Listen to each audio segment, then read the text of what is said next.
La coalition qualifiée d'islamiste Hayat Tahrir al-Sham HTS, constituée majoritairement des transfuges d'Al-Qaïda et de l'État islamique, pourrait redéployer ses combattants vers d'autres fronts, notamment en Afrique. En 2015, la défaite de l'État islamique avait déjà provoqué un afflux d'éléments terroristes vers le Sahel, renforçant les rangs de l'État islamique au Grand Sahara.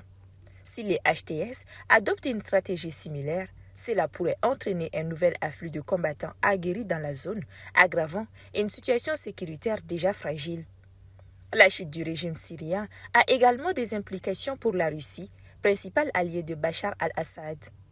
Moscou, disposant de bases stratégiques en Syrie, pourrait être contraint de repenser ses opérations militaires en Afrique.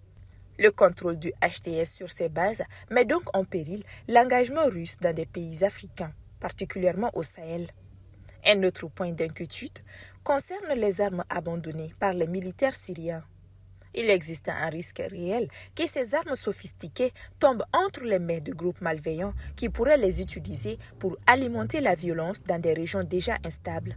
Ce scénario rappelle la situation en Libye après la chute de Kadhafi, quand un stock d'armement a été détourné par divers groupes armés, exacerbant l'insécurité dans toute la région. Par ailleurs, les groupes terroristes opérant au Sahel pourraient s'inspirer des tactiques du HTS pour intensifier leur offensive. Cette dynamique pourrait entraîner une augmentation des attaques contre les forces armées locales et les civils, aggravant ainsi l'insécurité. Enfin, la rivalité russo-turque, très présente en Syrie, pourrait également se déplacer vers l'Afrique, ajoutant une couche supplémentaire de complexité.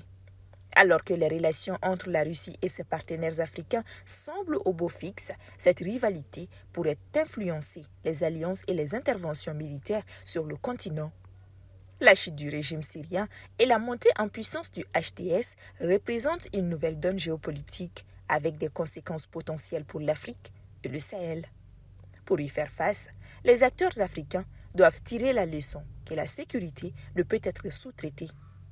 Ils doivent également renforcer leur résilience et consolider leurs partenariats régionaux et internationaux afin de prévenir une aggravation de l'insécurité.